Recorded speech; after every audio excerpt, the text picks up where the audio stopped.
Last season, you said Shedeur had a bunch of deficiencies, and he and Coach Prime overplayed their hand in quotes. Now you're back in Shedeur as a starter. Was all that nonsense from last season a part of the negative narrative that most of you experts were spreading to feed an agenda?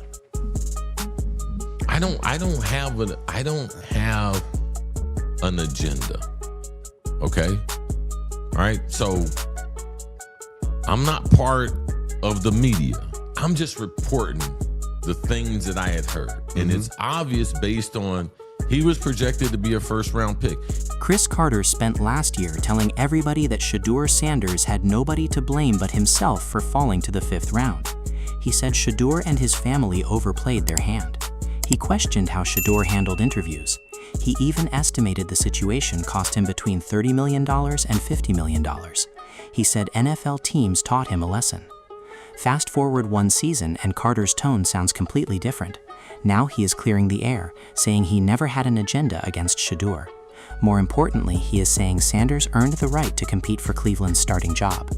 That is a pretty significant change. Here's the part nobody is talking about. Carter was not just saying teams had concerns, he was putting the entire draft fall on Shedeur and the people around him. The jewelry, the image, the interviews. According to Carter, Shedeur had created his own disaster. That was the part that made his comments explode across the internet. He even brought Deion Sanders into it and argued the family overplayed its position. Whether you agreed or not, Carter was not holding anything back. He was saying decisions made before Shedeur ever played an NFL snap had potentially cost him generational money. And now that same voice is saying Shedeur deserves a real shot at QB1. That is not a small shift.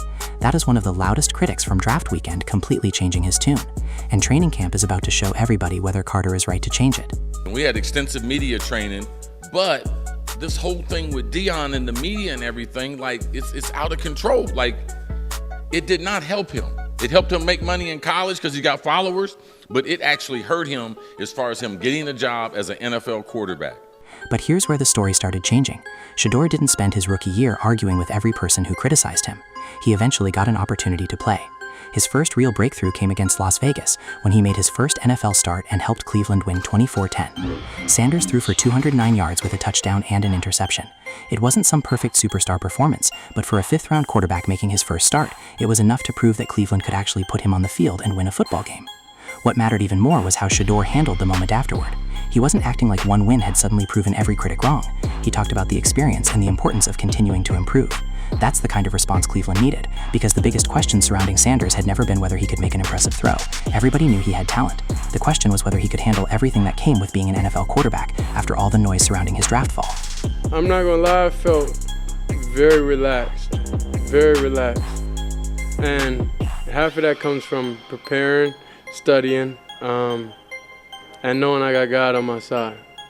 So throughout all that, I had no worries.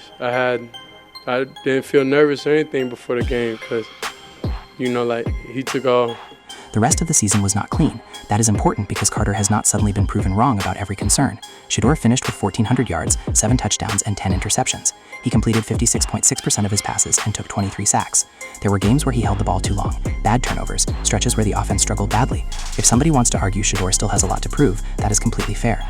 But there were also flashes that made Cleveland want another look. A 364-yard game against Tennessee with 3 touchdowns, late-season wins against Pittsburgh and Cincinnati.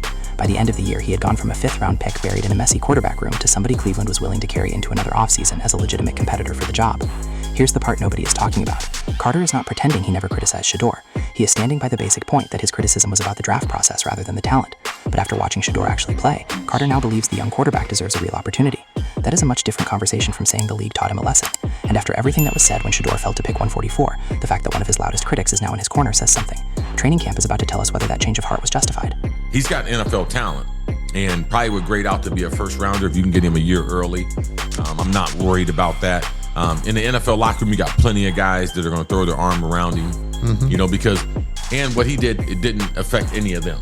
Carter had actually started changing his tone much earlier.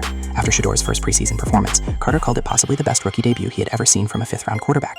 He praised Sanders' poise and argued Cleveland might have stolen him in the draft. Once Sanders got on an NFL field and gave him something positive to evaluate, Carter started giving him credit. That does not erase the original criticism.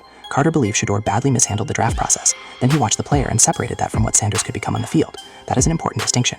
Here's the part nobody is talking about. Cleveland has not pushed Sanders back to the bottom of the depth chart. During OTAs and minicamp, Shedeur and Watson received most of the first-team work. Sanders connected with Denzel Boston and Isaiah Bond for deep touchdowns during team drills. That is not how you treat a player you have moved past. That is how you treat a player you are still seriously evaluating. And for a quarterback who fell to pick 144, that tells you everything about how much has changed in just 12 months.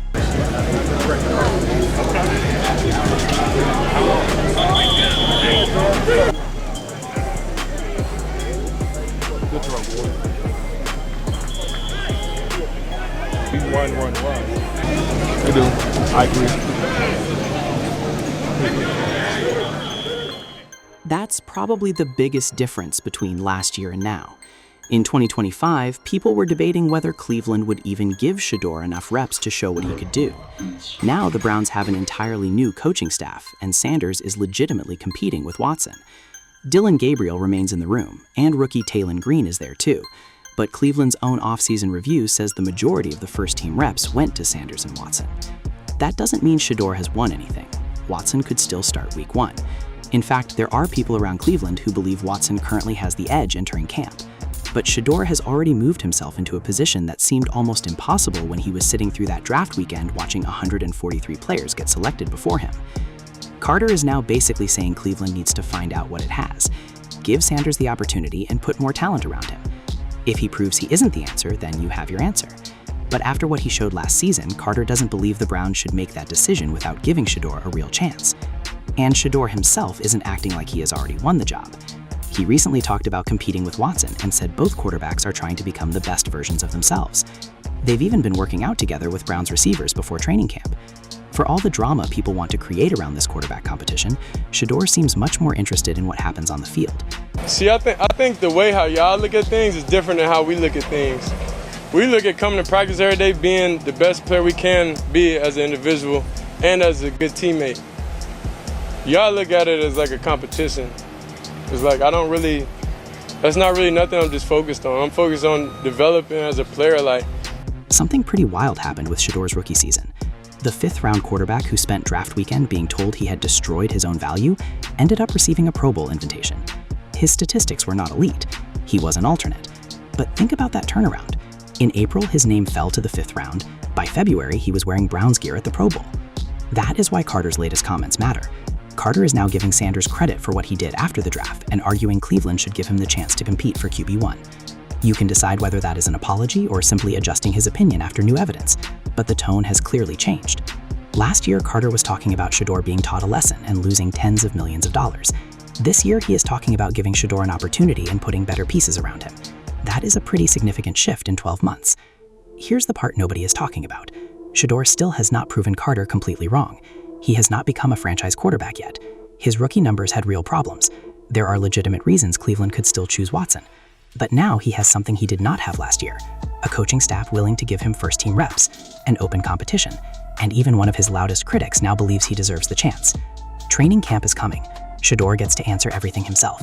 And after everything he heard when he fell to pick 144, Browns fans will remember exactly who said what.